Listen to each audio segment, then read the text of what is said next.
Somewhere above you right now, space itself is quietly stretching.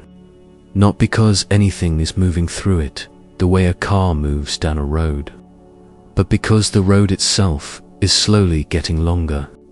This has been happening for billions of years, and in some small way it is happening in the room around you at this very moment, at a rate so small that no instrument ever built could measure it at that scale. But add up enough of that stretching across enough distance, across the space between galaxies rather than the space between walls, and it becomes the single largest influence on the future of everything that exists for a long time. Astronomers assumed they understood this stretching reasonably well. They assumed it was slowing down, the way a ball thrown into the air slows as gravity pulls it back toward the ground. Every galaxy pulls on every other galaxy, so the expansion of space should, in theory, be gradually losing steam, coasting toward either a gentle stop or a slow reversal. That was the expectation going into the final years of the 20th century. Then, in a discovery now considered one of the true turning points in modern astronomy, that expectation turned out to be wrong, and not just wrong in its details. Wrong in its direction. The expansion of the universe was not slowing down. It was speeding up. That single finding rewrote the guiding model of cosmology and left behind a mystery that is, even now, still unresolved. Whatever is causing that acceleration has been given a name: dark energy.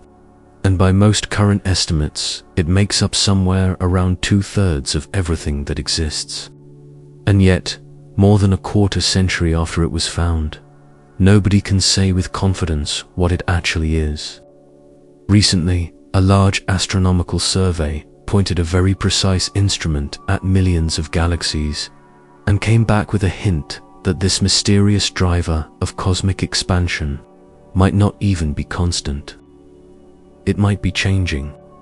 This is the story of how that mystery came to be, how it has deepened rather than resolved over the past 2 years, and where the search for an answer stands today. It helps to start somewhere quiet, long before any of this was known, with a single scientist sitting at a desk, trying to make sense of a universe that seemed to be sitting still in 1917. Albert Einstein had recently finished the work of his life, the general theory of relativity, a set of equations describing how matter and energy bend the shape of space and time around them. Wanting to see what his own equations predicted about the universe as a whole, he applied them to the largest possible system, the cosmos itself.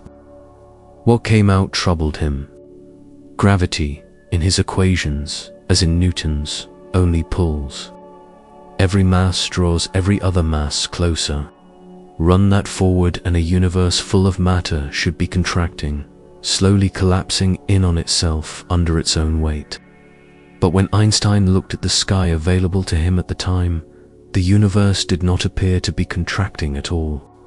It appeared calm and essentially fixed in place, neither growing nor shrinking. To reconcile his equations with that appearance, Einstein made an adjustment. He added a new term to his equations, a constant value with no grounding in any known physical process, whose entire purpose was to supply a gentle outward push that could exactly balance the inward pull of gravity and hold the universe still. He called this addition the cosmological constant, represented by the Greek letter lambda. It was, by his own later admission, a patch rather than a discovery, a number inserted for the sole purpose of making the equations match an assumption about how the universe looked. Roughly a decade later, that assumption fell apart. Working at the Mount Wilson Observatory in California, the astronomer Edwin Hubble used one of the largest telescopes in the world at the time to measure the light coming from a set of distant galaxies. He found that nearly all of them showed a shift toward longer, redder wavelengths, a redshift, and that the amount of this shift tended to increase with distance. The most natural explanation was that these galaxies were moving away from us, and that the farther away a galaxy sat, the faster it appeared to be receding. That is not what a static universe looks like. It is what an expanding one looks like, stretched in every direction like the surface of an inflating balloon. Hubble's observations, published in 1929, gave the first solid evidence that the universe was not sitting still at all. It was Einstein, hearing of this, is said to have abandoned the cosmological constant almost immediately, removing it from his equations and, according to an account passed down by a colleague, referring to it afterward as the biggest blunder of his career. Whether he used those exact words has been debated by historians ever since the story reaches us mainly second-hand, but the substance of it is not in dispute. Einstein had invented a fix for a problem that turned out not to exist, and he considered the whole episode an embarrassment. For close to 70 years, that is where the matter rested. The expanding universe needed no patch. Gravity pulled inward. The expansion coasted outward from whatever push had started it, likely slowing over time, and the cosmological constant sat forgotten in old papers then. In the final years of the 20th century, two separate teams of astronomers set out to measure exactly how much that expansion was slowing down. Both groups used the same basic tool, a particular category of exploding star called a Type 1a supernova. These explosions are useful to cosmologists because they tend to reach a remarkably consistent peak brightness, which means that by comparing how bright one appears from Earth to how bright it actually is, astronomers can work out its distance with good precision. Track enough of these explosions across enough of the sky, at a range of distances corresponding to a range of times in the past, and you can reconstruct how fast the universe was expanding at each of those earlier moments, and compare that history to the present Rate 1 team. The Supernova Cosmology project was led by Saul Perlmutter. The other, the High Z Supernova Search Team, included Brian Schmidt and Adam Riess among its leaders. The two groups were, in a sense, in competition, each hoping to be the one to pin down the deceleration of the universe first. Both expected to find a modest slowdown. Instead, working independently, using different telescopes, different samples of supernova, and different analysis techniques, both teams arrived at the same startling conclusion. The distant supernova were fainter than they should have been if the universe were merely coasting or slowing under gravity. Fainter meant farther away than expected. Farther away than expected, given how much time had passed, meant the expansion had been speeding up, not slowing down. This was not a small correction to the existing picture. It was close to the opposite of what everyone had anticipated. Some force, unaccounted for in the standard model of gravity and matter, appeared to be pushing space outward, working against gravity's pull rather than merely failing to overcome it. When physicists went looking for a mathematical description that could produce this kind of behavior, they found one already sitting in the literature, discarded and half forgotten. It behaved exactly like Einstein's cosmological constant, the same lambda he had introduced to hold the universe still and then torn out of his equations decades earlier, calling it his greatest mistake. The term, designed to prevent expansion, turned out to be a remarkably good description of a force, accelerating it in 2011. Perlmutter, Schmidt, and Riess shared the Nobel Prize in Physics for this discovery. It remains one of the more curious moments in the history of science.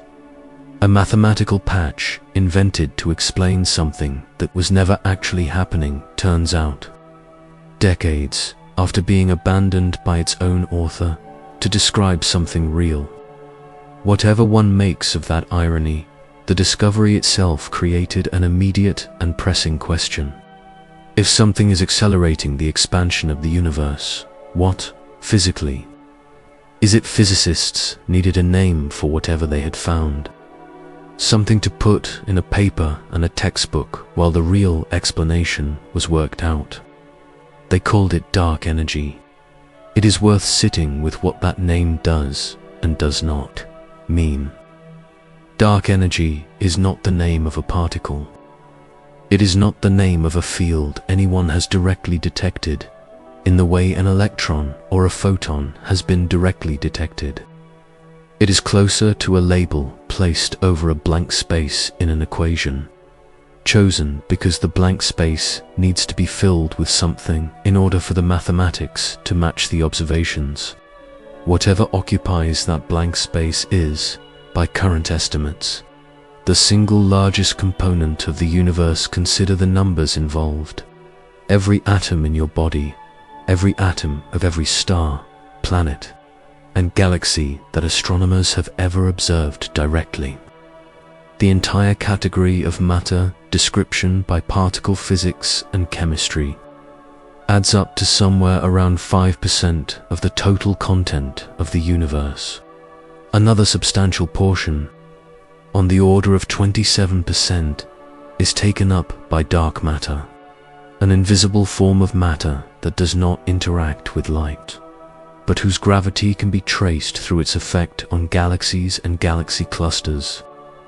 Dark matter itself remains unexplained at a fundamental level, but at least its gravitational behavior is well studied and reasonably well modeled.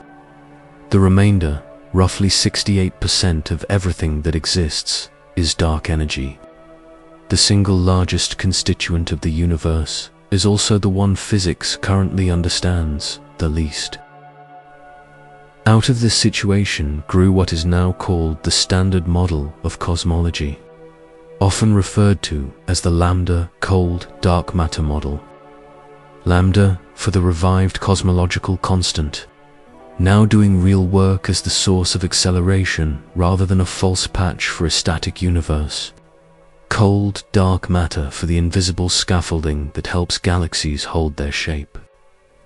This model came together over the final years of the 1990s and the early 2000s, built from several independent lines of evidence. The pattern of exploding stars that revealed acceleration in the first place, the fine structure of the oldest light in the universe, and the way galaxies cluster together across enormous volumes of space by almost any measure. This Lambda cold dark matter model has been a remarkable success. It predicts the large-scale distribution of galaxies across the sky to a precision of a fraction of a percent. It correctly predicts the relative abundance of light elements like helium and deuterium that were forged in the first few minutes after the beginning of the universe, long before any star existed, to make heavier elements through fusion. It accounts for the detailed pattern of hot and cold spots in the cosmic microwave background, the faint afterglow of the early universe that still fills the sky in every direction. Few models in the history of science have been tested against so many independent kinds of evidence and passed so consistently, and yet, for all that success, this model has a peculiar hollowness at its center. It does not say what dark matter is, only how it behaves gravitationally. It does not say what dark energy is, only how much of it there must be and roughly how it must act in order for the equations to match what telescopes observe. Together, those two unexplained ingredients make up around 95% of the content of the universe. The model describes their effects in exquisite detail, without describing their nature at all. Picture an extremely detailed and accurate map of a city. Every street, every intersection, every bridge drawn with precision, good enough to navigate the entire place without ever getting lost. Now imagine that every building on that map is simply labeled as an unlabeled structure with no indication of what any of them actually are, whether shops or homes or something else entirely. You could move through that city perfectly well using the map. You would still have no idea what most of it was made of. For a long time, that gap did not bother cosmologists especially much. The map worked. Predictions matched observations. The pressing task was building better maps, not interrogating what filled in the unlabeled spaces. And there was a reasonable hope that a deeper theory would eventually explain those spaces once the observational picture was solid enough to guide the way. That hope ran into a much older and much stranger problem, one that predates the discovery of cosmic acceleration by almost a decade and has never really been resolved to understand it. It helps to start with a fact about empty space that sounds almost like a contradiction. Empty space is not actually empty. According to quantum field theory, the framework describing how particles and forces interact at the smallest scales, and one of the most rigorously tested frameworks in the history of physics, the vacuum is filled with constant activity. Pairs of particles are thought to wink in and out of existence everywhere, all the time, borrowing energy briefly before annihilating and returning it, a process sometimes described as vacuum fluctuation. This is not merely a mathematical convenience invented to make the theory work. It has measurable consequences. In 1997, the physicist Steve Lamero, working at Los Alamos National Laboratory, carried out a delicate experiment, placing two uncharged metal plates extremely close together in a vacuum chamber. Quantum field theory predicted that the plates would be gently pushed toward one another, not by any force between the plates themselves, but by a subtle imbalance in the vacuum fluctuations inside the narrow gap compared to the open space outside it. This effect, first predicted decades earlier by the physicist Hendrik Casimir, had been difficult to measure with real precision. Lamero's experiment measured it, and the result matched the prediction closely. The vacuum, it turns out, really does carry energy. This is established physics, not speculation. Once you accept that the vacuum has energy, a natural next question follows. How much? In 1989, the physicist Steven Weinberg sat down and worked through what quantum field theory actually predicts for the energy density of empty space, using the same well-tested framework that correctly describes the behavior of particles in every laboratory experiment ever run. He summed up the contributions from all the known particles and fields, integrated the calculation up to the scale where quantum gravity is expected to take over, and arrived at a theoretical prediction for how much energy a given volume of truly empty space should contain. Then he compared that number to what astronomers actually measure for the energy driving the accelerating expansion of the universe, the dark energy density inferred from observations. The two numbers should, if the theory and the universe agreed with each other, land somewhere close together. They did not. The theoretical prediction came out larger than the observed value by a factor of roughly 1, followed by 120 zeros. Not 100 times too large. Not 1,000,000 times too large. A discrepancy so enormous that ordinary language struggles to describe it. Sitting at the heart of one of the best tested theories physics has ever produced, to get some feel for a number that size. Imagine an engineer calculating how much weight a bridge could safely hold, using equations that have been checked against thousands of real bridges and have never once failed. The calculation comes back. This bridge can hold about 1 kilogram. Then a freight train crosses it. A train whose weight is expressed by that same 1, followed by 120 zeros in kilograms. And the bridge holds. Every single time, That is roughly the situation quantum field theory finds itself in when it comes to the energy of empty space. The framework works beautifully everywhere else it has ever been tested. On this one specific question, it is wrong by the largest margin ever recorded in any calculation in the history of science, and more than 3.5 decades after Weinberg pointed this out. Nobody has identified exactly where the error lies. This gap is not merely an abstract embarrassment for theorists. It has direct consequences for whether a universe like ours could exist at all. If the vacuum energy really were as large as the naive calculation predicts, the earliest moments of the universe would have been dominated by an outward push, so overwhelming that matter would never have had the chance to clump together into atoms, let alone stars, planets, or anything resembling structure. The expansion would have flung every particle apart before gravity had any opportunity to pull them into anything at all. Put simply, if that number were correct, as calculated, nothing like you would ever have had the chance to form.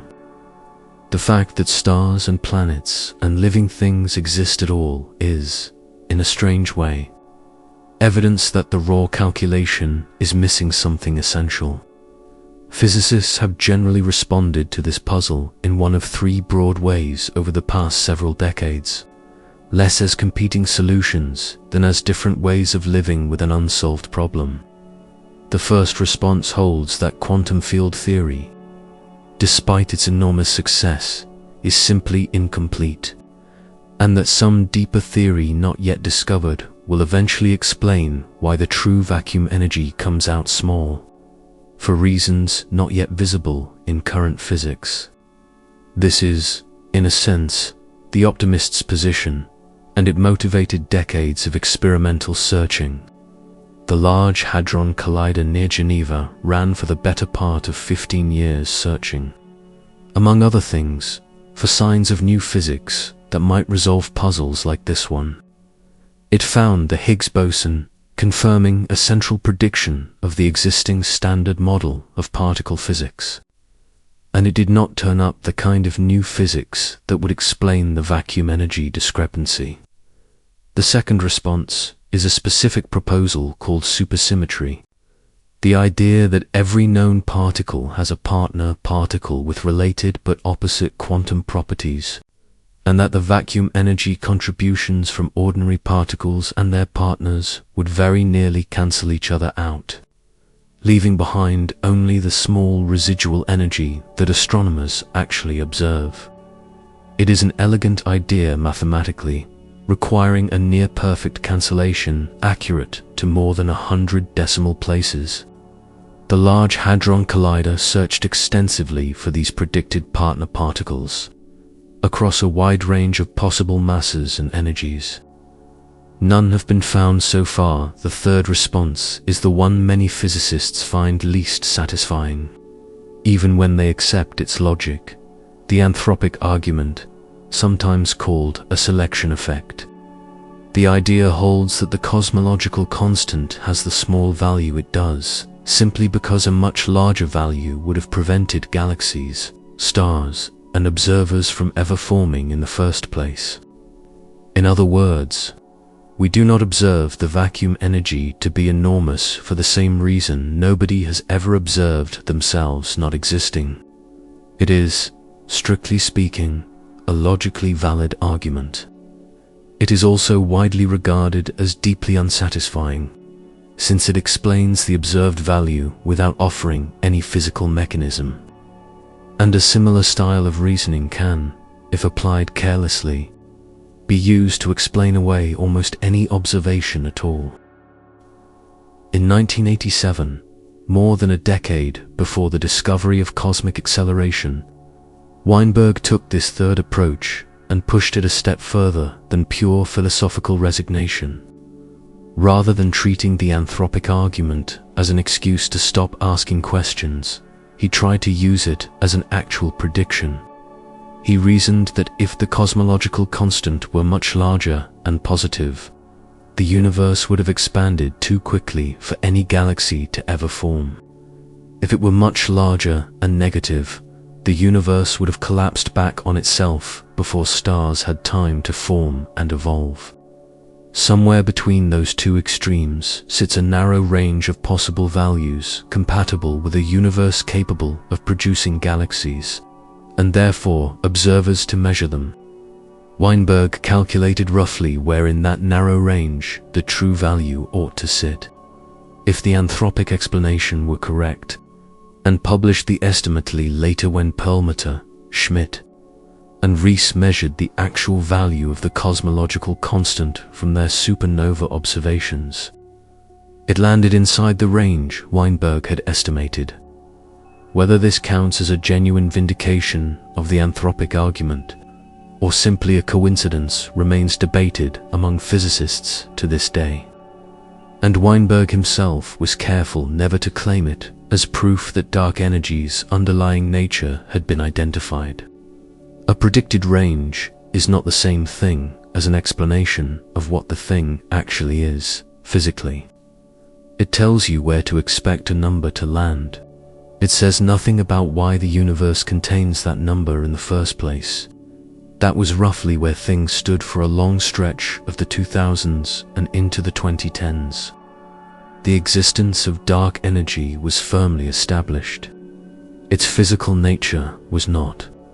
Progress required a new kind of instrument, one capable of measuring the history of cosmic expansion with far greater precision than anything that had come before, across a large enough share of the observable universe to reveal subtle trends rather than a single average value.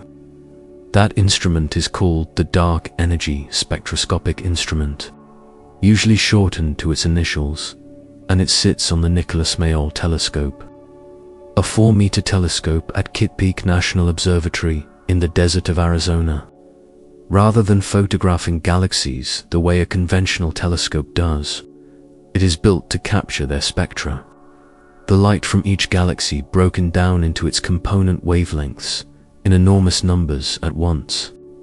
Mounted across its focal plane are 5,000 thin robotic arms, each tipped with an optical fiber, and each capable of swinging around to point at a different galaxy in under a minute.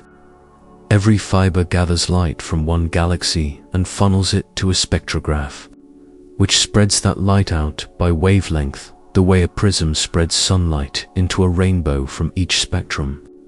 Astronomers can read off a galaxy's rate, the amount by which the expansion of space has stretched its light on the long journey to Earth, from the redshift. Combined with an understanding of the expansion history, they can work out both the galaxy's distance and how quickly it appears to be receding.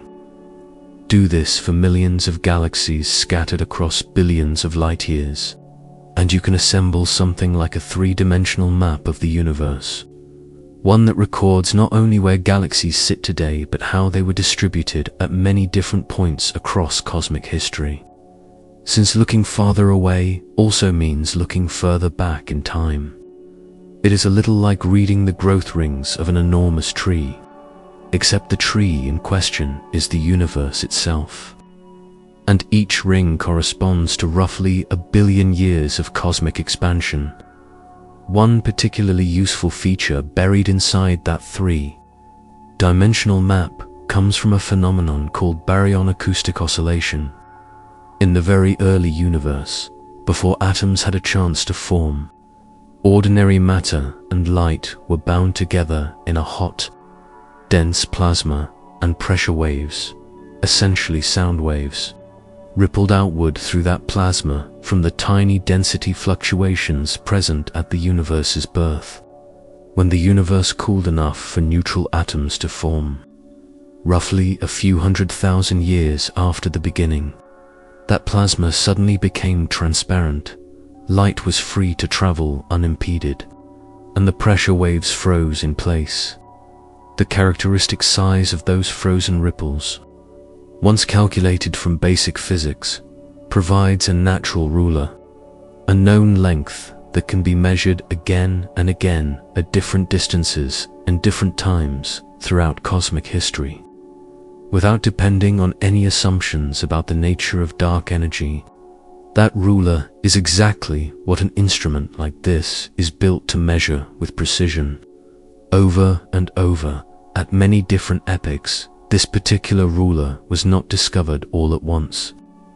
Its imprint was first robustly detected in the distribution of nearby galaxies by the Sloan Digital Sky Survey, a large-scale mapping project in 2005, a result that gave cosmologists their first real confirmation that this early universe signature could actually be measured in the positions of galaxies billions of years later. A successor project, the Baryon Oscillation Spectroscopic Survey, generally known by its initials, refined the technique considerably over the following decade, mapping over 1 million galaxies and pushing the measurement out to greater distances and higher precision. An extended version of that survey carried the work further still.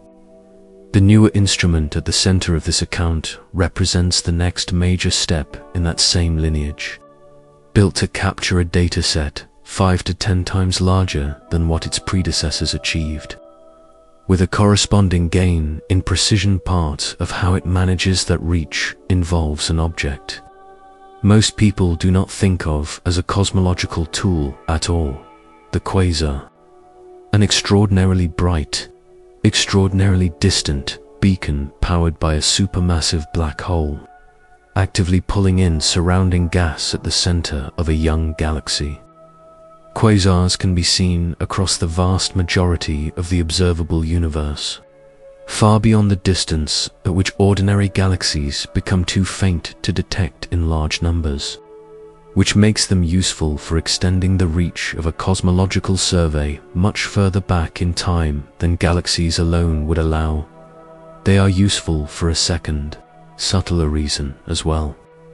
As light from a distant quasar travels toward Earth, it passes through countless intervening clouds of neutral hydrogen gas scattered throughout intergalactic space.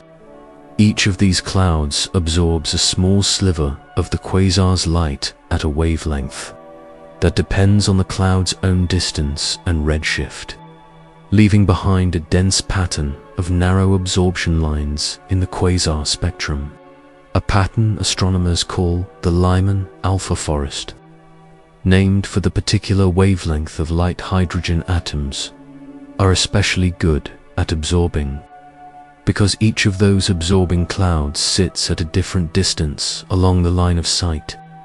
The forest of absorption lines effectively traces out the distribution of matter along an enormous stretch of space in a single quasar spectrum, offering a second independent way to measure the same baryon acoustic ruler at especially large distances, reaching further back in cosmic time than galaxy counting alone can manage. The project began taking shape in the early 2010s, with construction and installation work carried out over the following several years, and it began its main survey in May of 2021, with the goal of eventually capturing spectra from tens of millions of galaxies and quasars across roughly a third of the sky. Its first major results, covering around 6 million galaxies and quasars, spanning some 11 billion years of cosmic history, were released in April of 2024. That first release focused heavily on a single number, one that had quietly sat at the foundation of cosmology for decades without being measured directly with much precision. It is often written simply as W, and it describes the relationship between a substance's pressure and its energy density, sometimes described loosely as that substance's personality, how it behaves as space expands around it. For a true cosmological constant, the kind Einstein originally proposed and later abandoned, this number is fixed permanently at -1, not close to -1, exactly -1, everywhere in space and at every point across cosmic history, never varying by even a small amount. That fixed value is not something the Standard Model measures. It is something the Standard Model simply assumes built directly into its foundation. The survey measured this number across 11 billion years of cosmic history using several independent methods at once, including the baryon acoustic oscillation ruler described earlier. If the standard model were correct, every one of those methods, at every point in cosmic history examined, should have returned a flat, unchanging value sitting right at -1. That is not what came back. When researchers allowed the number to vary over time, describing it with two parameters, one representing its value today, often written W0, and another describing how quickly it is changing, often written W sub A. The values that best fit the data came out noticeably different from the flat line the standard model predicted. Combining the survey's own measurements with data from the Planck satellite, which mapped the cosmic microwave background in exquisite detail, and with a large catalogue of Type 1a supernova, researchers found a value for W0 of roughly -0.73, alongside a value for W sub A of roughly -1.01.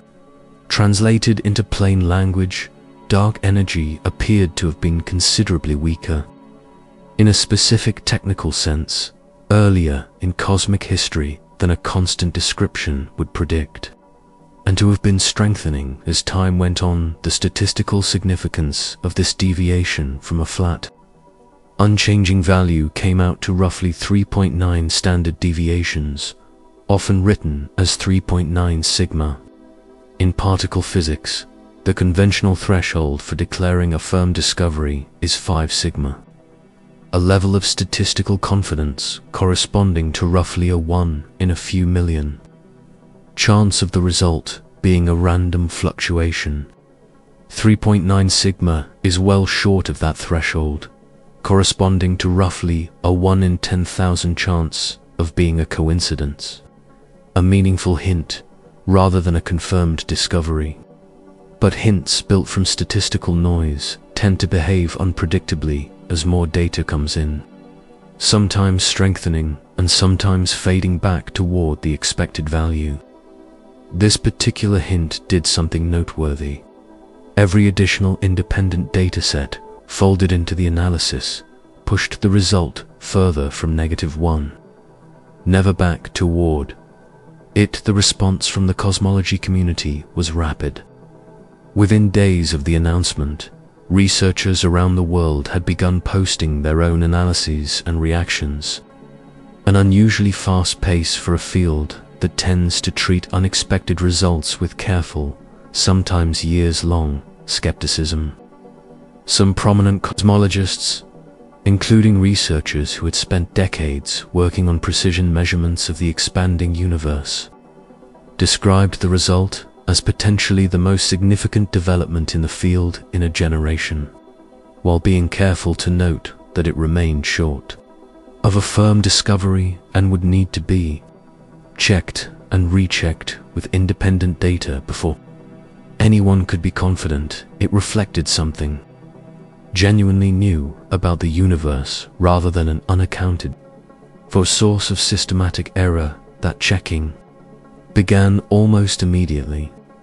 Later, in 2024, an independent reanalysis of the largest available compilation of Type 1a supernova, more than 1,500 individual exploding stars spanning distances from relatively nearby galaxies out to more than halfway across the observable universe, produced its own best fit values for the same two parameters, landing in a very similar place to the original survey's results. A separate team working with a different, independently assembled supernova compilation found consistent results as well.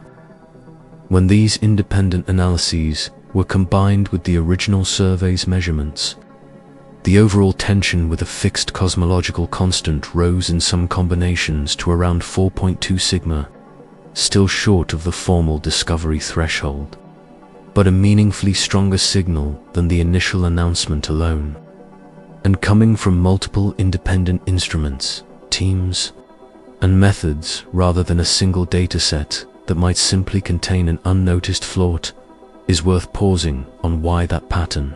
Several independent groups converging on a similar answer using different data and different techniques carries real weight in a way that a single anomalous result would not. A statistical fluke in one dataset does not usually reappear in roughly the same form in a completely separate dataset collected by a different team, using different instruments and different sources of potential error. When that kind of agreement does show up across independent efforts, it becomes harder, though certainly not impossible, to dismiss as coincidence, and easier to take seriously as a hint that something in the underlying model may need revision if dark energy's behavior really has been changing across cosmic history rather than remaining fixed. The implications reach well beyond a single measured number.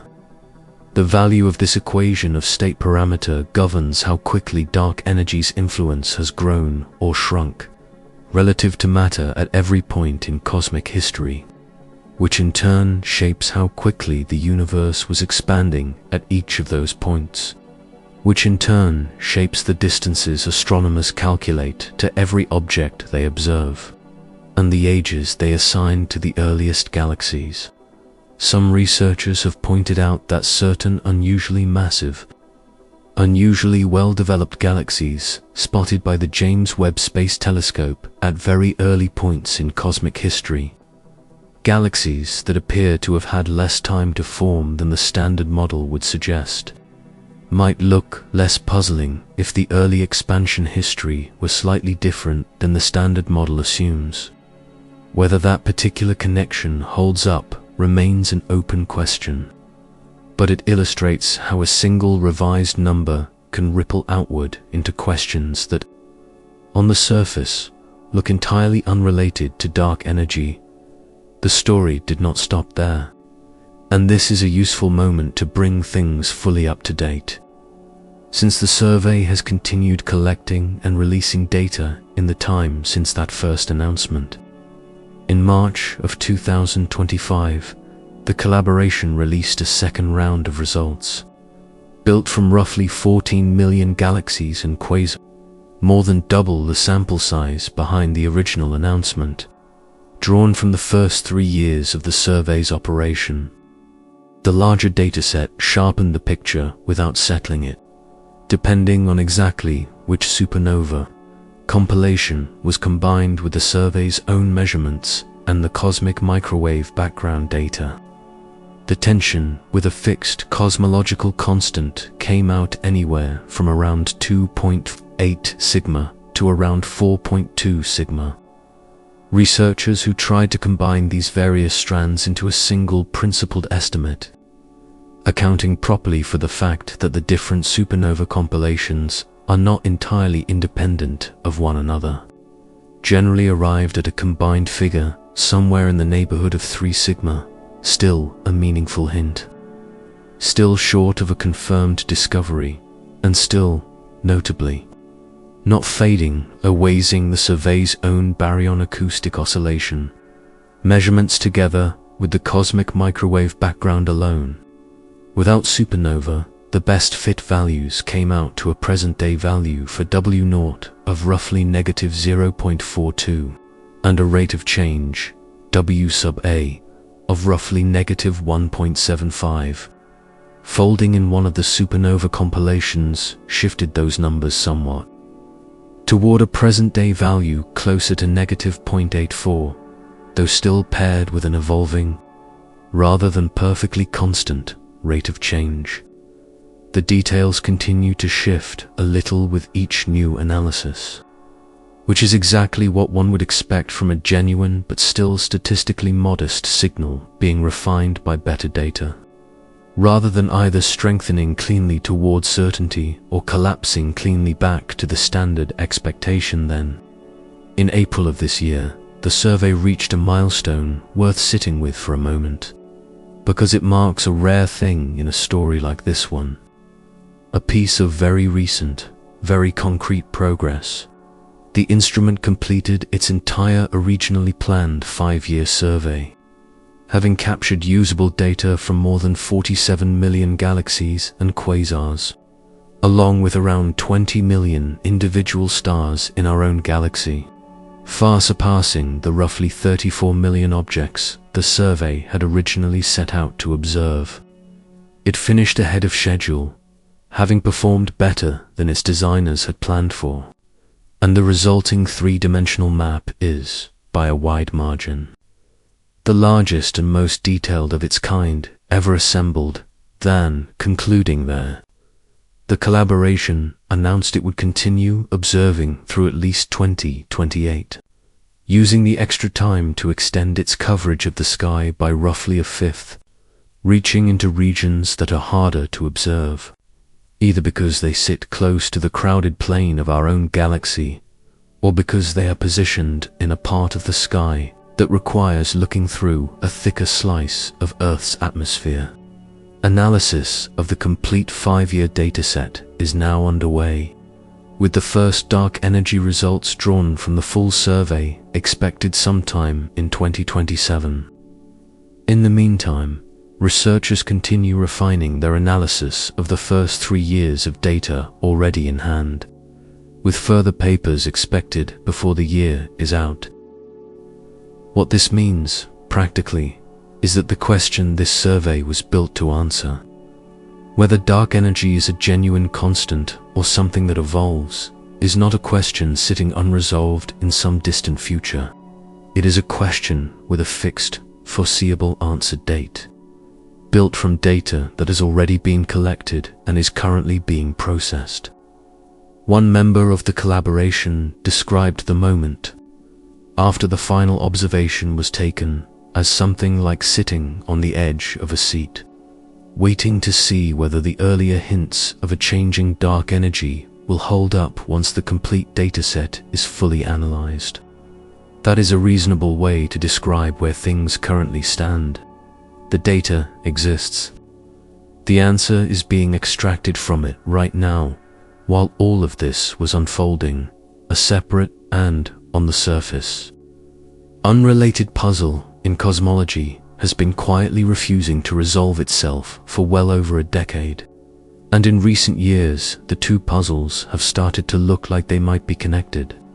This second puzzle concerns the Hubble constant, the number that describes how quickly the universe is expanding today, named after Edwin Hubble, the same astronomer whose 1929 measurements first revealed that the universe was expanding at all. In principle, this should be one of the more straightforward numbers in cosmology to pin down.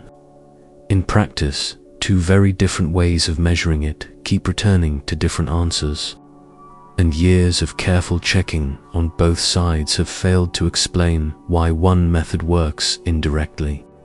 Starting from the cosmic microwave background, the faint relic light released roughly a few 100,000 years after the beginning of the universe, mapped in extraordinary detail by the Planck satellite. By analyzing the fine pattern of temperature variations in that ancient light, researchers can reconstruct the conditions of the very early universe, then run the standard cosmological model forward across the following 13 billion years to predict what the co-expansion rate ought to be today. This approach yields a value of roughly 67.4 kilometers per second per megaparsec, a unit that describes how much an object's recession velocity increases for every additional megaparsec of distance. A megaparsec being a unit of distance equal to a little over 3 million light-years. The other method works directly, building what astronomers call a distance ladder. It starts with a class of pulsating stars called Cepheid variables, whose brightness rises and falls in a predictable pattern directly tied to their true luminosity, which allows astronomers to work out their exact distance by comparing how bright they appear from Earth to how bright they actually are. Cepheids in relatively nearby galaxies are used to calibrate the true brightness of Type 1a supernova, which can then be seen at far greater distances, extending the ladder outward across billions of light-years. A team led by Adam Riess, one of the astronomers behind the original discovery of cosmic acceleration, has spent years refining this approach, and it consistently returns a noticeably higher value, close to 73 kilometers per second per megaparsec.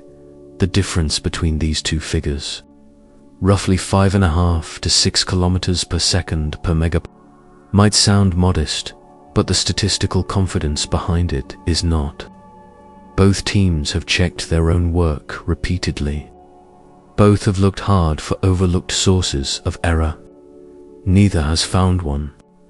The discrepancy, sitting at a significance level of roughly 5 sigma, has become known as the Hubble tension, and it has proven remarkably stubborn. One detail makes this tension especially interesting rather than simply frustrating.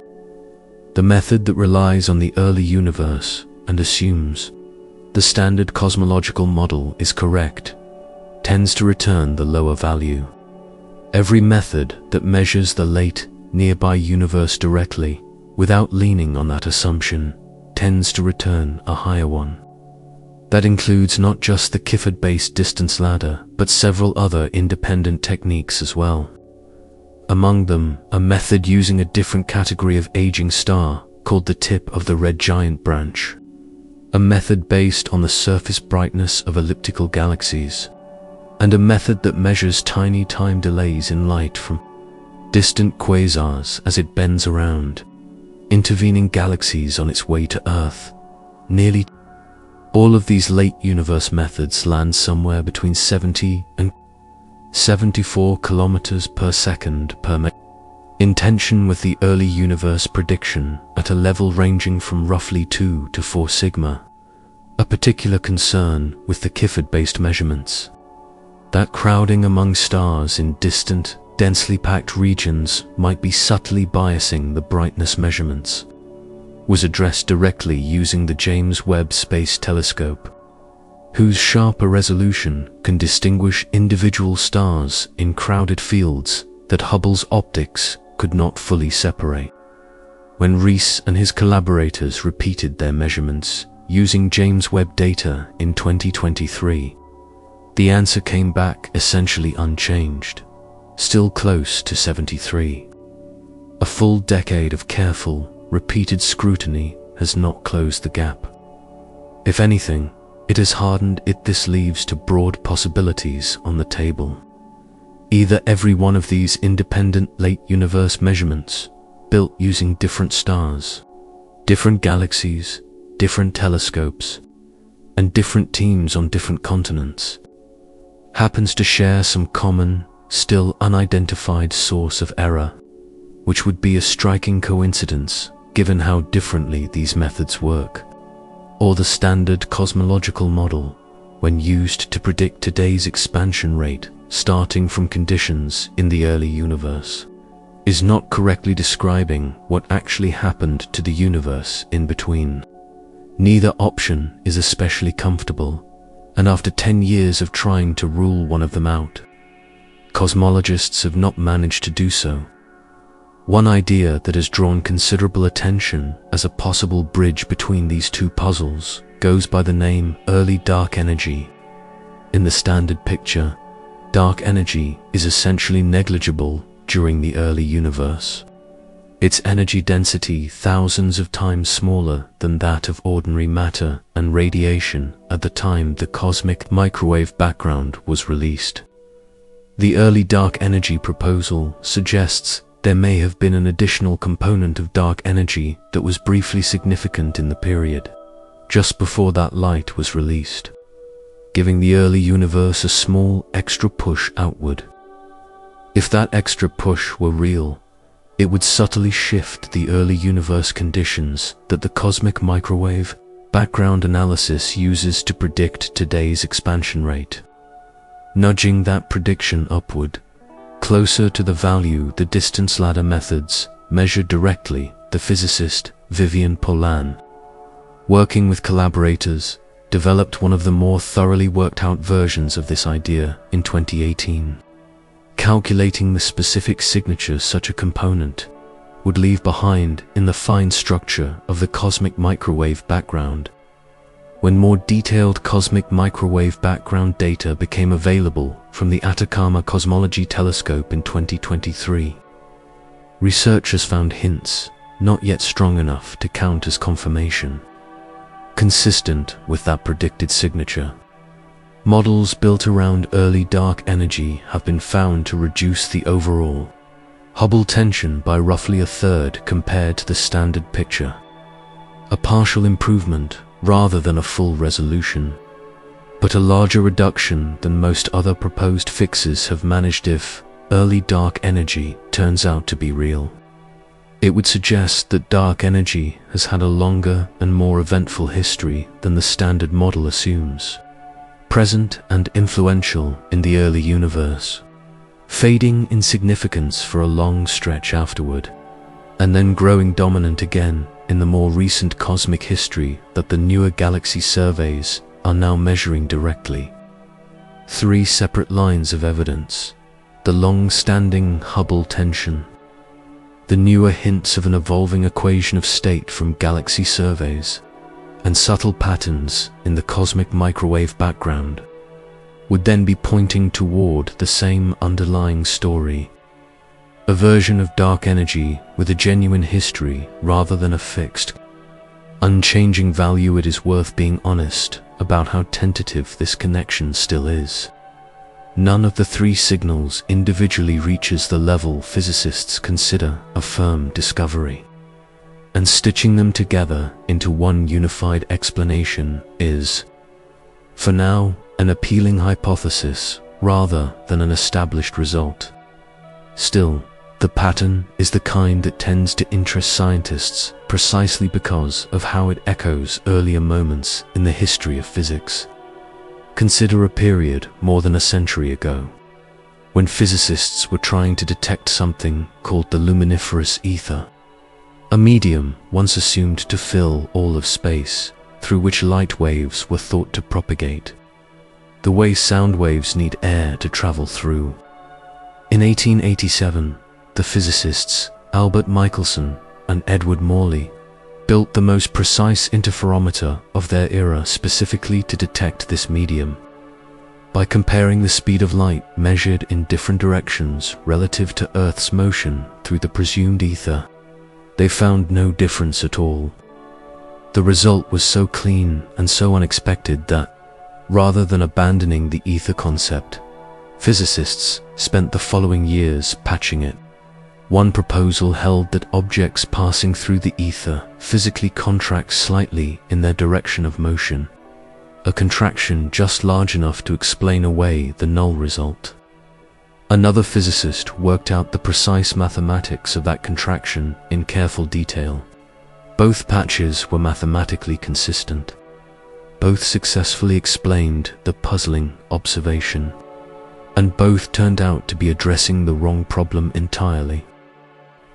In 1905, Einstein published the special theory of relativity, which did away with the ether altogether. Light needed no medium to travel through. Every one of the earlier patches dissolved at once, not because anyone found a flaw in the mathematics behind them, but because the assumption underneath all of them, that a literal ether existed at all, turned out to be unnecessary. The lesson many physicists draw from that episode is not that patches are always wrong. It is that when a model accumulates enough independent, unresolved tensions, each patched over separately, it is worth periodically stepping back and asking whether the patches are pointing toward a shared, deeper revision rather than being treated as unrelated inconveniences. The lambda cold dark matter model, as it stands today, carries at least three such tensions simultaneously.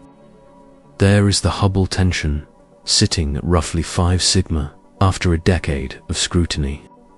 There is a related mismatch, sometimes called the S8 tension, between how clustered matter is predicted to be across the universe and how clustered it actually appears in certain surveys.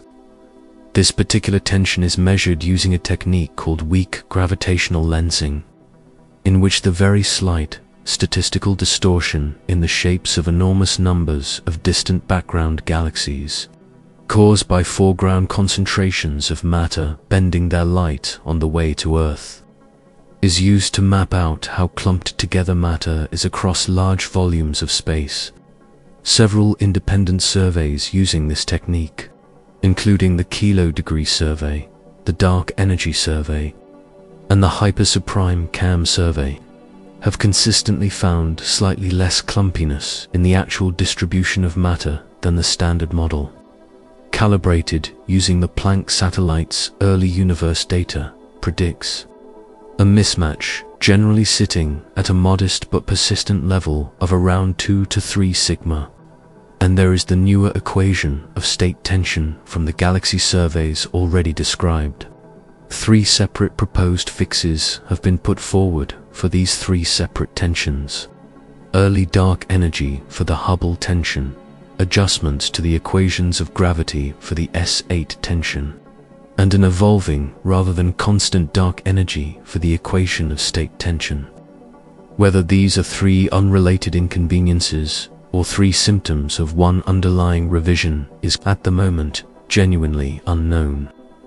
It is exactly the kind of question the historical pattern suggests is worth taking seriously rather than dismissing.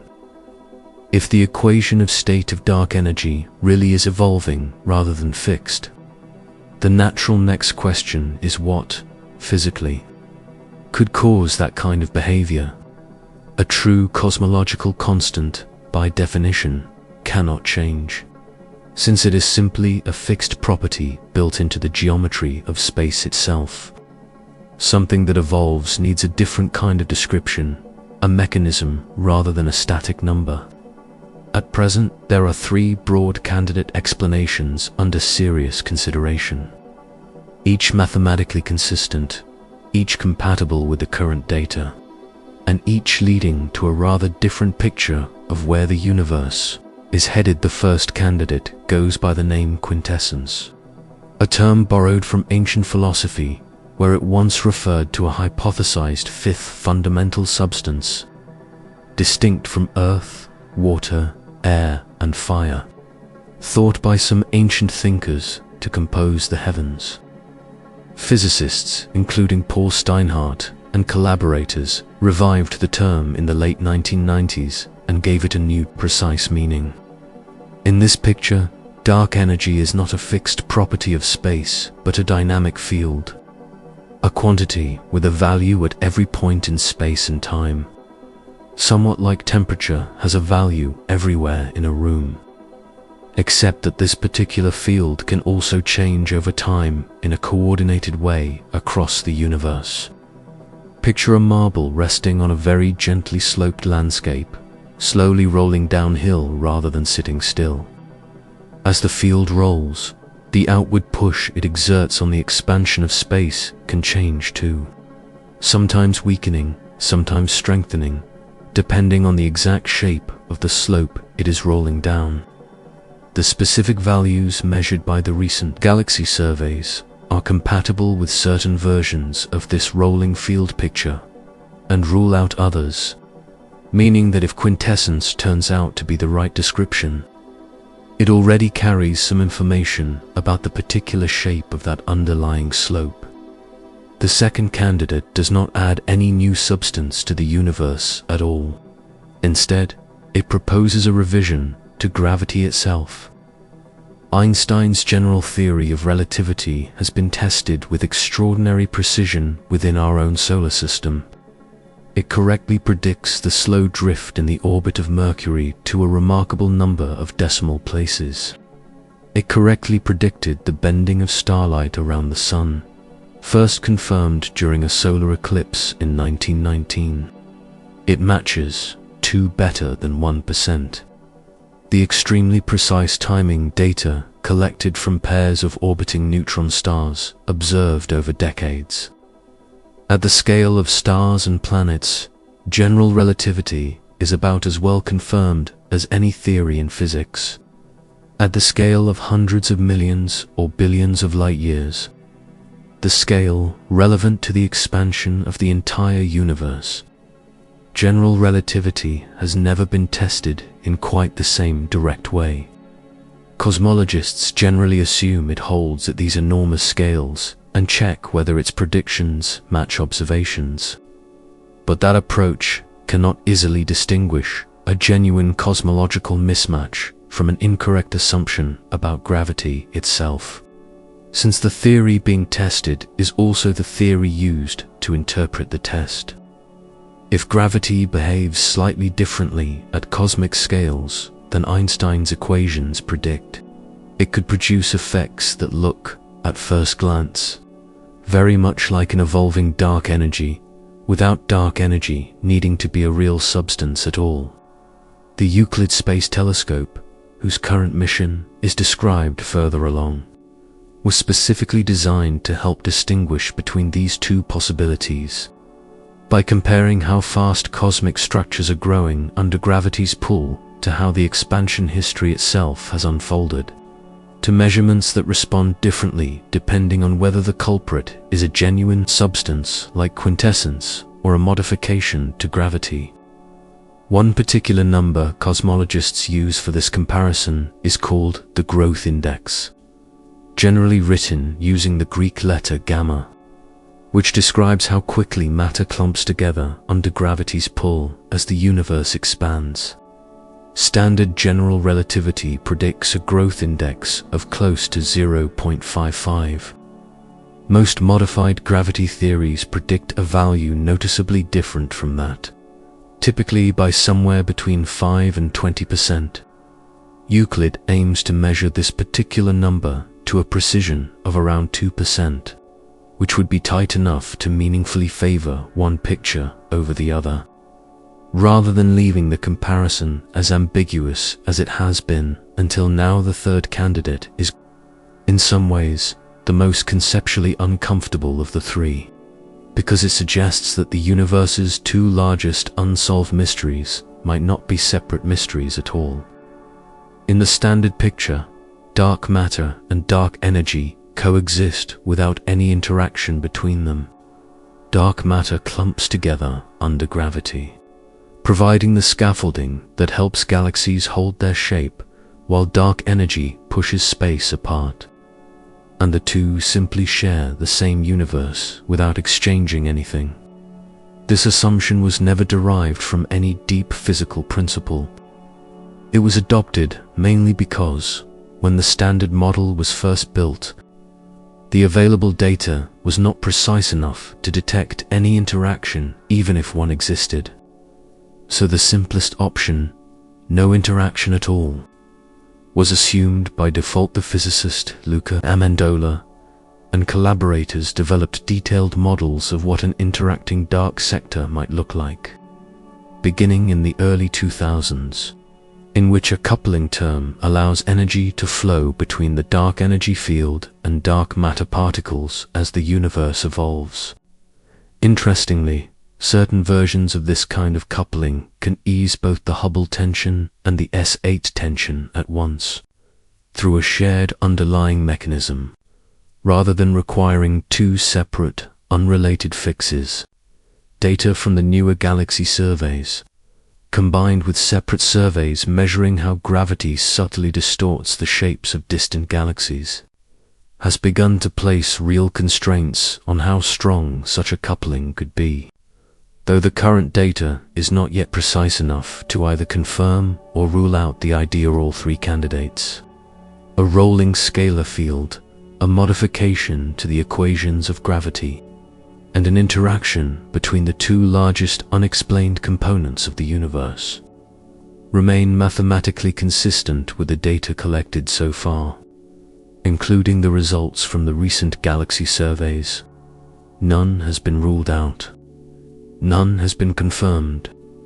What has effectively been ruled out, at least at a meaningful level of statistical confidence, is the simplest option of all: a perfectly fixed cosmological constant that never changes.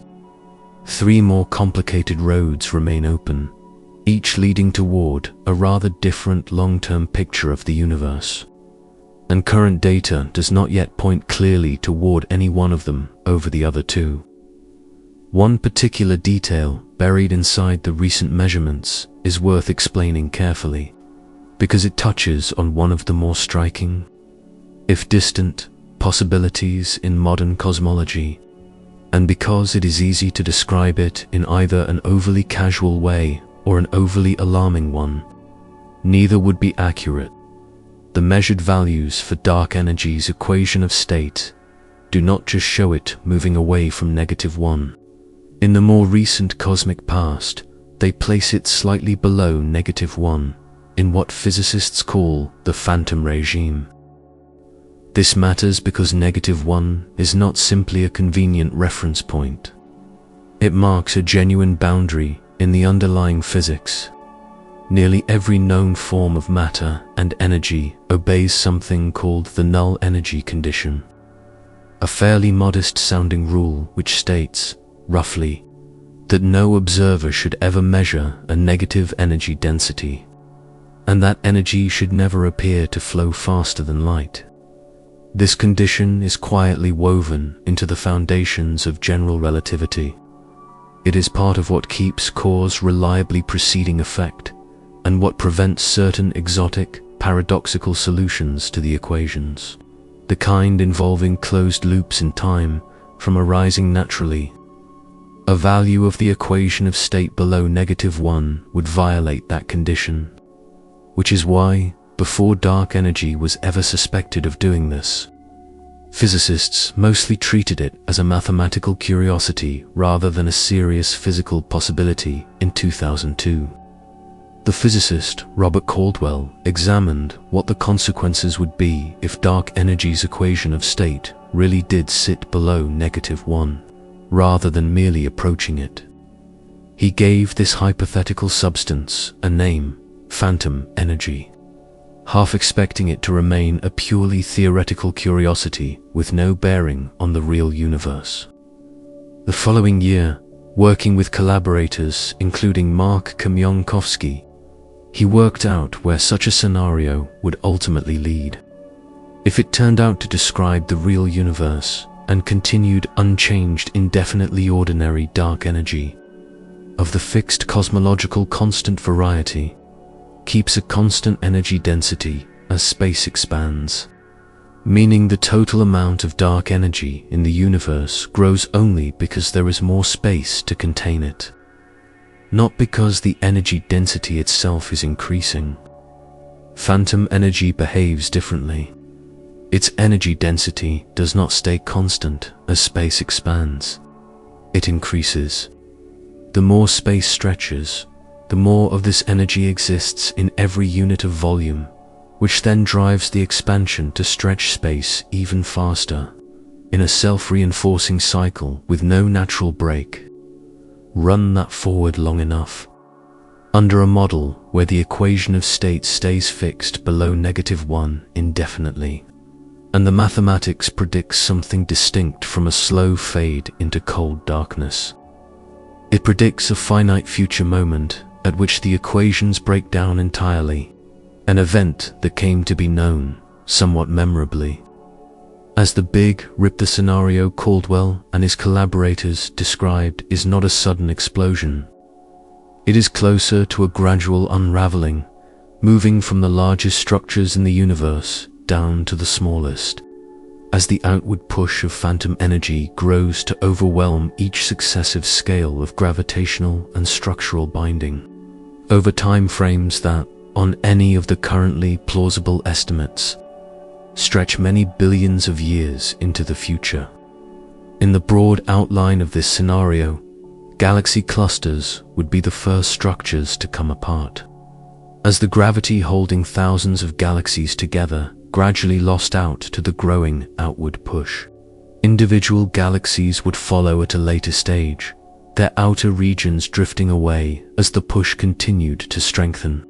Toward the very end of the process, the scenario describes planetary systems losing their gravitational cohesion, and finally, in the last moments before the mathematical endpoint, Even the electromagnetic and nuclear forces holding atoms themselves together would in principle be overwhelmed, were the equation of state to remain fixed at a sufficiently extreme value all the way to that point. It is worth being very clear about how uncertain and how distant this particular scenario actually is, because it is easy for a description like this to sound more like an impending event and less like what it actually is. One mathematically consistent extrapolation among several, sensitive to assumptions that current data cannot yet pin down. Caldwell's original calculations showed that for an equation of state fixed at a value as extreme as -1.5, the Big Rip would arrive on a timescale of roughly 22 billion years from now. For a value closer to -1, more in line with some recent estimates, the timescale stretches out considerably, potentially to hundreds of billions of years or longer. And this entire scenario depends on an assumption that the current data cannot actually confirm, that the equation of state continues evolving in the same direction indefinitely, rather than leveling off, reversing, or settling into a new, stable value at some point in the future. Nothing in the current measurements requires that assumption to be true, in fact. One detail in the more recent measurements points in something like the opposite direction from what a person might expect on first hearing about the phantom regime. The specific combination of values measured, describing dark energy's behavior in the very early universe by extrapolating the fitted trend backward, suggests that dark energy was more strongly in the phantom regime deeper in the past than it is today, and that its equation of state has been gradually evolving back toward less extreme values as cosmic history has unfolded, moving away from the boundary that leads toward a Big Rip scenario, not toward it, at least based on the trend as currently measured.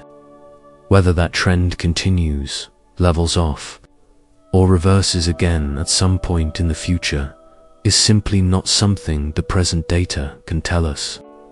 A Big Rip remains a mathematically consistent possibility given the data. It is not, based on the same data, a favored prediction over quieter alternatives, and it is certainly not an imminent one on any time scale relevant to a single human lifetime or too many. Many lifetimes stacked end to end there is also a subtler theoretical wrinkle worth mentioning, mostly because it illustrates just how unusual the recent measurements would be if they hold up. A single, simple field of the quintessence variety, the rolling marble on a gentle slope described earlier, cannot smoothly cross from a value above -1 to a value below it. The mathematics of a single field of that kind keeps its equation of state bounded from below at exactly -1, and pushing it past that boundary within the framework of a single field tends to introduce unstable behavior into the theory, sometimes described as ghost degrees of freedom, essentially modes in the mathematics that carry negative energy in a way that breaks the theory's internal consistency. To cross that boundary smoothly without running into those problems generally requires at least two interacting fields, working together rather than one, an idea sometimes called a quantum model, developed by a handful of theoretical physicists in the mid-2000s specifically to describe this kind of crossing behavior. If the current hint of dark energy dipping below -1 in the past holds up under further scrutiny, it would suggest that whatever is actually happening in the so-called dark sector of the universe is more intricate than the simplest single-field descriptions allow, without yet telling us exactly what that more intricate description looks like. None of this changes the honest bottom line. The recent measurements, however they are ultimately interpreted, describe events unfolding, if they are unfolding at all in the way described, across a scale of billions to hundreds of billions of years. That is a timescale so far beyond anything relevant to daily life that it belongs more to the realm of interesting, careful, long-term extrapolation than to anything resembling a pressing concern. What makes it worth understanding at all is not any sense of urgency. It is simply that the universe, once again, appears to be doing something slightly more complicated than the simplest available model assumed it was doing.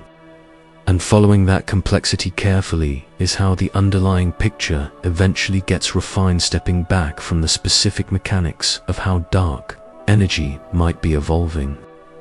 It is worth returning to that older, deeper puzzle mentioned earlier, the sheer improbability of the vacuum energy landing anywhere close to the small value needed for a universe like this one to exist at all. This is a good point in the story to slow down rather than rush past it, because it is less a plot twist than a genuinely strange fact worth sitting with. Recall that the raw theoretical prediction for the vacuum energy comes out larger than the observed value by a factor of roughly 1 followed by 120 zeros. Turn that discrepancy around and ask a different question. Across the full range of values the cosmological constant could, in principle, have taken, how much of that range would still permit a universe containing galaxies, stars, and planets? Weinberg's 1987 estimate suggested the answer is an extraordinarily narrow slice, something like 1 part in that same 1 followed by 120 zeros. To put that in a more physical picture, imagine a surface the size of the entire observable universe. Then imagine a second surface that many times larger again, and picture picking a single point on it at random. The odds of landing inside the tiny patch, compatible with galaxies forming at all, are comparable to the odds of the cosmological constant having landed where it did purely by chance. This is the observation behind what is usually called the anthropic principle in this particular context. It states, roughly, that we should not be surprised to find ourselves in a universe where the cosmological constant sits inside that narrow habitable window, because a universe outside that window would never have produced anyone capable of measuring the cosmological constant in the first place. Framed carefully, this is a logically sound statement. It is also, as many physicists have pointed out, a deeply unsatisfying one taken on its own, since it explains why we observe a particular kind of value without offering any physical account of why the universe contains that value to begin with. Some prominent physicists, including Nobel laureates who have worked extensively on the foundations of particle physics, have expressed real discomfort with leaning too heavily on this kind of reasoning, worrying that a principle capable of explaining any observation whatsoever, simply by noting that only certain observations are compatible with the existence of an observer, risks explaining nothing in particular. What has changed the conversation somewhat over the past 2 decades is a specific theoretical framework that gives this kind of anthropic reasoning a more concrete physical setting to operate within, rather than leaving it as pure philosophical argument. String theory, one of the leading candidate frameworks for unifying gravity with quantum mechanics, involves several additional spatial dimensions beyond the 3 familiar ones. Dimensions the theory proposes are curled up too tightly to notice directly. The specific way those extra dimensions are curled up, technically called compactification, is not unique. There are an enormous number of mathematically consistent ways to do it, and each different way produces a universe with different fundamental constants, different particle masses, and critically, a different value for the cosmological constant. In 2003, the physicist Leonard Susskind estimated that the number of distinct possible configurations, sometimes called the string landscape, could be as large as 1 followed by 500 zeros. an almost incomprehensibly large collection of mathematically possible universes, each with its own distinct physics. In the overwhelming majority of these configurations, the cosmological constant would come out far too large for any structure to ever form. In a small fraction, it would land close to zero.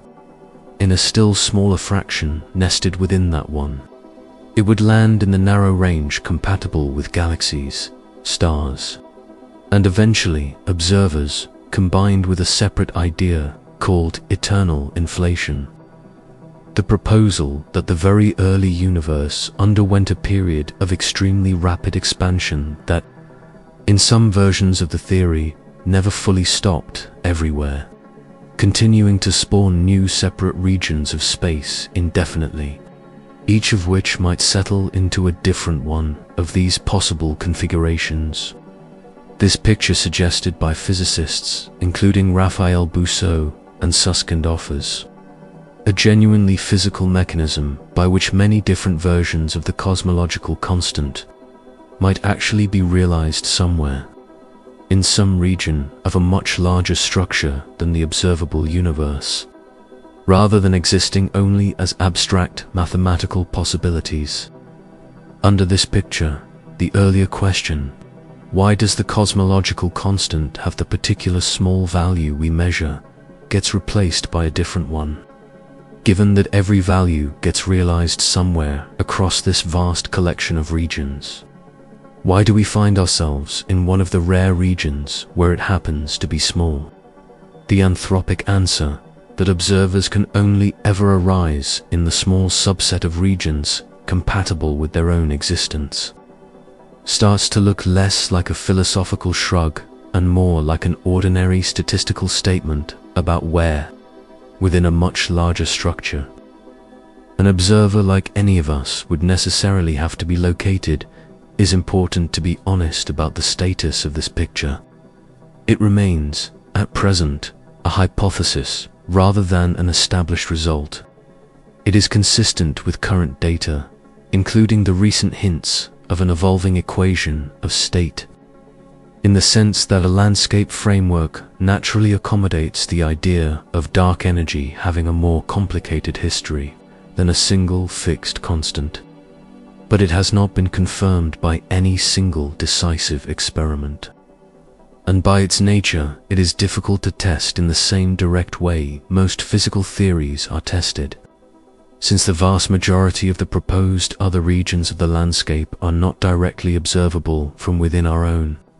Some physicists find the picture compelling as the only framework currently on offer that turns the extreme fine-tuning of the cosmological constant from a seemingly inexplicable coincidence into an expected consequence of a larger structure. Others remain skeptical, both of the string-theoretic assumptions underlying it and of how much genuine explanatory work the anthropic reasoning is doing even within that framework. The honest answer is that this remains one of the most actively debated open questions in theoretical physics. Not a settled matter what is worth carrying forward from all of this, regardless of which interpretation eventually proves correct, is simply the scale of what is being discussed. The values of a small handful of physical constants, among them the strength of the cosmological constant, needed to land within an extraordinarily narrow range in order for atoms to form stable chemistry, for stars to live long enough to synthesize the heavier elements, for planets to condense out of the resulting debris, and for the long, patient chemistry of life to have anywhere to unfold at all. Whatever the deeper explanation eventually turns out to be, a landscape of possibilities selecting for habitable regions, some presently unknown mechanism that fixes the constant's value directly, or something not yet imagined. The fact that this particular universe supports the kind of complexity capable of investigating its own origins remains, on any accounting, a remarkable thing to have happened at all. There is one more piece of adjacent physics worth including here. not because it bears directly on the fate of the universe in any pressing sense, but because it turns out to share an unexpected and still speculative thread of connection with the story of a possibly evolving dark energy field. It concerns the Higgs field, a different field entirely from anything discussed so far, but one that similarly fills all of space and plays a foundational role in modern physics. The Higgs field is the mechanism by which most fundamental particles acquire mass through their interaction with it. Its associated particle, the Higgs boson, was discovered in 2012 by two independent detector teams working at the Large Hadron Collider, each analyzing its data separately as a check on the other. With a measured mass of a little over 125 giga-electron volts, a unit of energy commonly used in particle physics, the discovery completed the last missing piece of what is called the Standard Model of particle physics, and it was major news at the time, for good reason. Quieter, less publicized consequence of that discovery concerns not the particle itself, but the shape of the underlying field's energy landscape. Physicists describe the Higgs field as sitting in a valley, an energy minimum, and the universe we inhabit corresponds to the particular valley the field currently occupies. Using the precisely measured mass of the Higgs boson, together with the mass of the heaviest known fundamental particle, the top quark, theoretical physicists have calculated how the strength of the Higgs field self-interaction changes across a vast range of energy scales, extending the calculation, at least in principle, all the way up toward the extremely high energies associated with quantum gravity. That calculation suggests something intriguing. The valley we currently sit in may not be the lowest possible valley in the landscape. There may be a deeper valley elsewhere at extremely high field values, meaning our current vacuum state could, in a technical sense, be what physicists call metastable rather than perfectly stable. A bit like a ball resting in a shallow dip partway down a much longer slope. Rather than sitting at the very bottom, this is genuinely established physics in the sense that that calculation itself is well understood and has been checked by multiple independent groups. What it does not mean, and this is worth stating plainly, is that this metastability represents anything resembling an imminent concern. The mathematics describing how such a transition could occur, worked out originally by the physicist Sidney Coleman in the 1970s, along with later collaborators, predicts an exceedingly small probability of it happening spontaneously anywhere in the observable universe within any time frame remotely comparable to the current age of the universe, let alone within anything resembling a human timescale. The relevant calculations put the expected waiting time for such an event at numbers so large they dwarf even the age of the universe by an enormous margin. For all practical purposes, and for a great many impractical ones as well, this is not something worth losing sleep over, and it is worth saying clearly that physicists who work on this topic do not treat it as a live concern in their daily lives any more than anyone else does.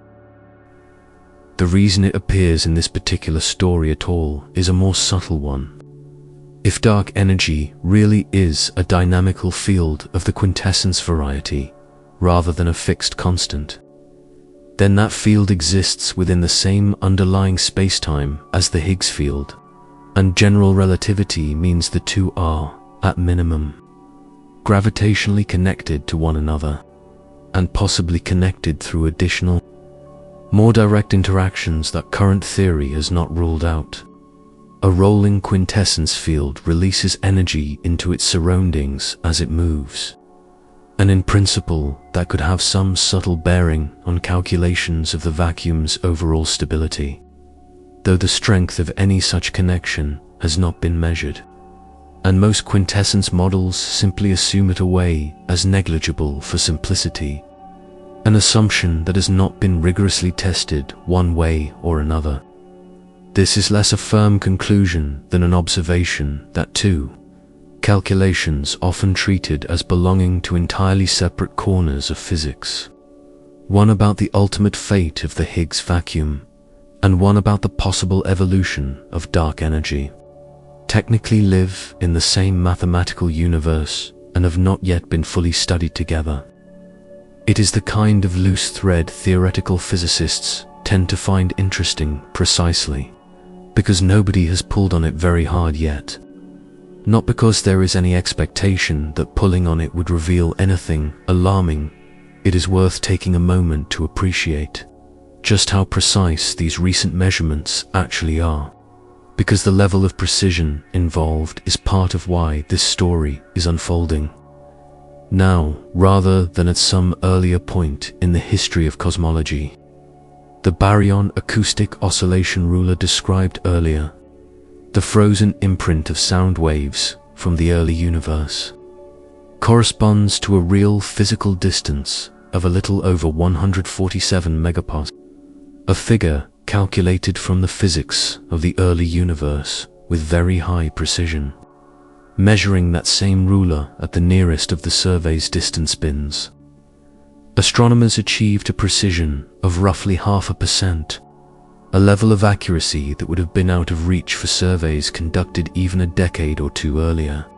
At that level of precision, even a fairly modest deviation of the equation of state parameter away from -1 produces a measurable, unambiguous shift in the inferred cosmic distances, a shift that would simply have been buried in noise under older, less capable instruments. This is, in a sense, the entire story in miniature. In the early 2000s, the best available measurements constrained the equation of state parameter to a precision of only about ±0.3, wide enough that a fixed value of exactly -1 was comfortably consistent with the data, alongside a great many other possibilities. By around 2010, combining early cosmic microwave background data with growing supernova catalogs had tightened that uncertainty to roughly ±0.08. By combining the final Planck satellite results with an earlier generation baryon acoustic oscillation survey brought the uncertainty on a constant equation of state down to around ±0.04. Each of these steps represented genuine, hard-won progress, and at each stage, the data remained comfortably consistent with a fixed value of exactly -1. The recent survey's first-year results pushed the precision further still, and did something the earlier generations of instruments were not capable of doing at all: fitting two parameters simultaneously, a present-day value and a rate of change, rather than assuming the value had to be fixed from the outset. That more flexible fit, with an uncertainty on the present-day value of around ±0.06 and an uncertainty on the rate of change of around ±0.29, is what first revealed the deviation described earlier in this account. It is a useful pattern to notice. The deviation did not appear because the universe suddenly changed. It appeared because the instruments improved enough, and the underlying model was made flexible enough to detect something that earlier, blunter measurements were simply not equipped to see. There is a reasonable and reassuring way to think about what this means for the standard cosmological model as a whole. It does not mean the model was built on a mistake in the way a factual error is a mistake. It means the model was calibrated using the level of precision available at the time it was built, and newer instruments have since exceeded that level of precision, revealing structure that the older measurements were simply too coarse to detect. There is a reasonably close analogy in the history of physics. Newtonian mechanics remains an outstanding, highly accurate description of how objects move under everyday conditions, and engineers rely on it constantly. It only becomes measurably inadequate under specific, extreme conditions, such as the very high speeds and precise timing requirements involved in satellite-based navigation systems, where the small corrections predicted by Einstein's theory of relativity turn out to matter in a practical, measurable way. Newtonian mechanics was not wrong within the domain it was built to describe. It was simply incomplete outside that domain, in ways nobody could have detected until measurement techniques advanced far enough to notice the gap. Something similar may well be happening with the standard cosmological model, one that remains highly successful within the precision it was built and tested against, now being pushed by newer instruments into a regime precise enough to reveal cracks that were always there in principle, but invisible in practice. Until now, it is worth being precise about exactly what is firmly established at this point, and what remains genuinely open, since the two are easy to blur together in a story with this many moving parts. The acceleration of the universe's expansion is not in doubt. It has been confirmed by multiple independent lines of evidence over more than 2 decades, and no serious alternative explanation has displaced it. That something is causing this acceleration is, similarly, not in doubt. What remains genuinely unresolved is the description of that something as a perfectly fixed cosmological constant, a description now in tension with combined survey, cosmic microwave background, and supernova data at a level hovering somewhere around 3 to 4 sigma, depending on precisely which datasets are combined and how. That tension is real, in the sense that it has persisted and, if anything, modestly grown across 2 consecutive data releases from an instrument specifically designed to test it. It is not yet, by the standards particle physicists apply to claims of discovery, a confirmed departure from the standard picture what dark energy actually is. Physically, whether a rolling field, a hint that gravity itself behaves differently at the largest scales, an interaction between the 2 least understood components of the universe, or something not yet proposed by any current theory, remains entirely unknown, given how often the history of physics has favored the previously unimagined option over the frontrunners on offer at any given moment. That last possibility deserves to be taken at least as seriously as the other 3. There is a broader, quieter way to hold all of this. One that has less to do with statistical significance and more to do with simply noticing the shape of the story that got the universe from its beginning to this particular moment. For the first few 100,000 years after the beginning, the universe was too hot and too dense for atoms to exist at all. Matter and light were bound together in an opaque plasma, roughly 3,000 degrees on the Kelvin scale at its close, with light unable to travel more than a short distance before scattering off a charged particle. Only once the universe had cooled enough for electrons to settle into orbits around atomic nuclei, forming the first stable, neutral atoms, did light finally become free to travel largely unimpeded. That moment is preserved today as the cosmic microwave background, the same faint relic radiation used throughout this account to reconstruct the conditions of the early universe. What followed was a long stretch of literal darkness, sometimes called the cosmic dark ages, lasting a few 100 million years, during which the universe contained no stars and therefore no starlight. Only the fading glow of that relic radiation slowly cooling and stretching. The first generation of stars is thought to have ignited roughly 200 million years or so after the beginning, burning through their fuel quickly compared to longer-lived stars like the Sun. and seeding the surrounding gas with the first traces of heavier elements, carbon, oxygen, and others, forged in their cores and scattered outward when those stars eventually died. Later generations of stars formed from that gradually enriched gas, generation after generation building up the heavier elements needed for rocky planets, and eventually for chemistry complex enough to support something like life to exist at all. The Sun itself formed a little over 4.5 billion years ago, inside an unremarkable spiral galaxy that had already been forming stars for several billion years before the Sun's own turn arrived. The Earth condensed from the leftover material orbiting the young Sun over a period of roughly 100 million years. The earliest traces of life on Earth date back to somewhere around 3.5 to 4 billion years ago. Not terribly long, in cosmic terms, after the planet itself had finished forming and cooling enough to support it. Cells with a distinct internal nucleus, the kind that eventually gave rise to complex life, appeared roughly 2 billion years ago. Multicellular organisms followed several 100 million years later. Vertebrate animals appeared several 100 million years after that.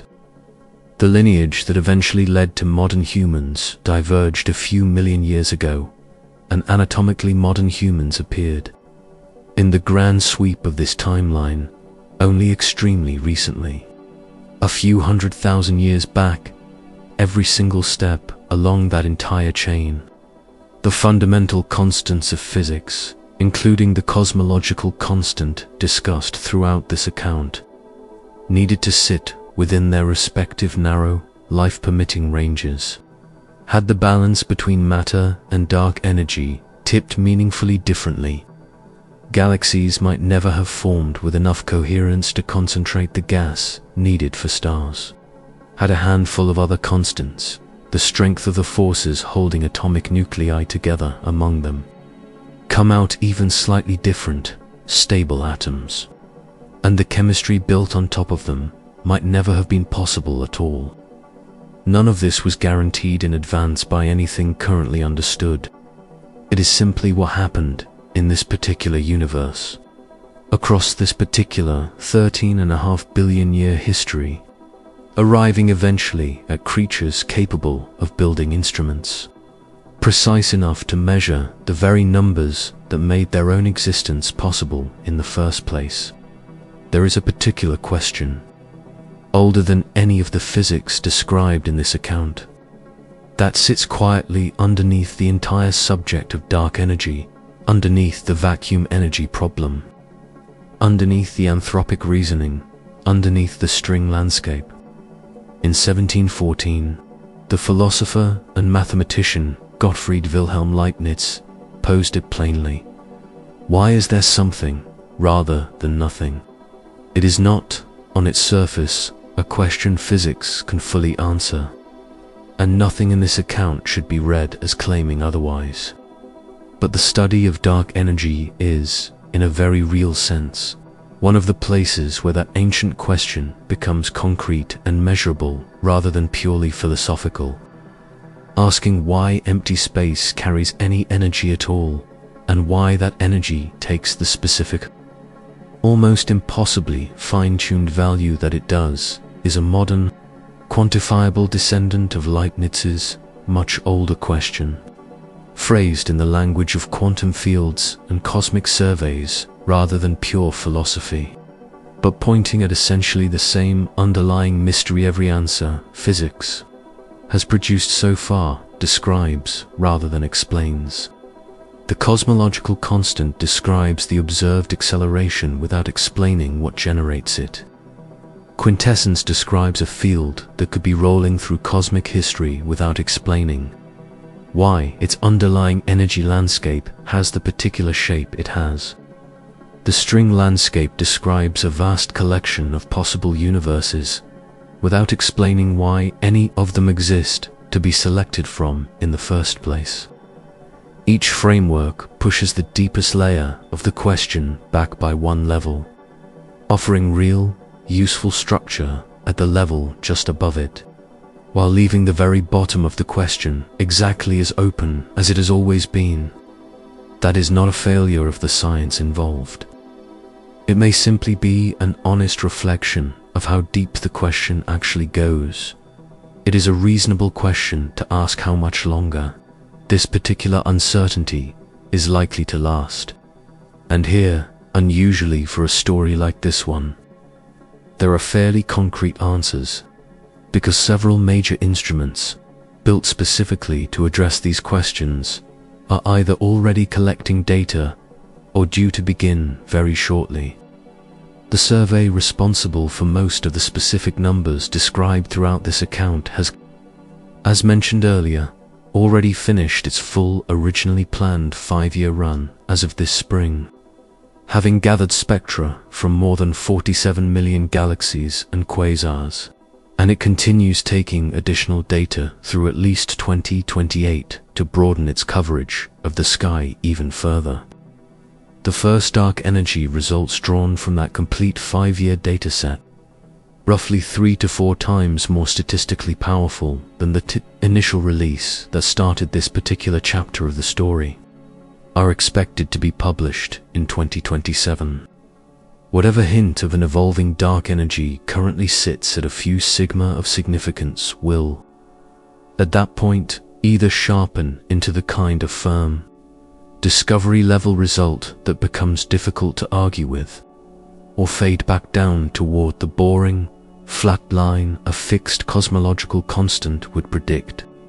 Both outcomes are genuinely on the table. A separate space telescope, launched in the middle of 2023 and named Euclid, has spent the time since its launch mapping the shapes and positions of galaxies across a large portion of the sky, using a technique called weak gravitational lensing, in which the subtle bending of light around unseen concentrations of dark matter distorts the apparent shapes of background galaxies in a measurable way. Because this technique is sensitive to how quickly cosmic structures grow under gravity's pull, rather than only to the expansion history itself. It offers a way to distinguish between the different candidate explanations described earlier in this account, since a genuinely evolving substance like quintessence and a modification to the underlying law of gravity can produce a similar expansion history while leaving distinguishable fingerprints in how structure grows over time. That mission's first cosmological results, the ones its entire design has been built around from the outset, are expected within the next few months. In October of this year, a third major instrument, the Nancy Grace Roman Space Telescope, is scheduled to launch within the coming weeks on the 30th of August. Having been completed ahead of its original schedule, once in position, it is expected to observe a far larger number of exploding stars than any previous survey, improving the statistical precision of supernova-based distance measurements considerably, and adding yet another independent line of evidence to weigh against the results already gathered by ground-based surveys and by Euclid on the ground. In the high-altitude Atacama Desert of northern Chile, a set of telescopes collectively called the Simons Observatory has been coming online in stages since 2024, and its largest telescope achieved a significant technical milestone. Its first clear observations in early 2025, designed to map the cosmic microwave background with roughly 10 times the sensitivity of the earlier Planck satellite. It is specifically positioned to search for the kind of subtle, early universe signature that an early dark energy component, of the sort described earlier as a possible bridge between the Hubble tension and the newer equation of state measurements, would be expected to leave behind. Taken together, these 4 efforts: a completed and still expanding galaxy survey in Arizona, a space telescope in the middle of its core science campaign, another about to launch within weeks, and a set of ground-based telescopes, now fully operational in Chile, represent a genuinely unusual concentration of independent, high-precision instruments, all bearing down on the same small set of open questions within the same few-year window. It would not be an exaggeration to say that the specific uncertainty at the center of this entire account, whether dark energy is a fixed constant or something that evolves, is likely to be substantially resolved, one way or the other, before the end of this decade. That is a fairly short window, as these things go. For a question this fundamental, whatever the answer turns out to be, it is worth remembering what is not in question, and has not been in question for more than a quarter of a century now. The universe is expanding, and that expansion is accelerating. That fact has been checked, rechecked, and confirmed through entirely independent methods more times than almost any other result in modern cosmology, and nothing in the newer measurements described throughout this account casts any doubt on it. What remains open is narrower and in some ways more interesting than the broad fact of acceleration itself. Not whether the universe is being pushed apart, but by exactly what, behaving in exactly what way, and heading toward exactly what kind of future. The history of this particular field has a fairly consistent shape to it, worth noting one last time before closing. Each time astronomers have measured the universe with greater precision than before, they have found more structure in it than the previous generation of instruments could see, not less. A static universe gave way to an expanding one. A coasting, decelerating expansion gave way to an accelerating one. A single fixed number describing that acceleration may, within the next few years, give way to something with an actual history, evolving across billions of years in ways still being worked out.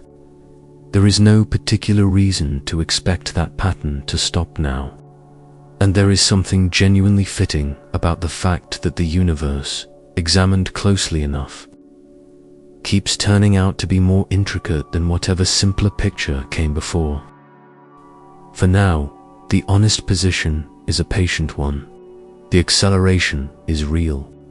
Its cause remains unnamed in any physical sense.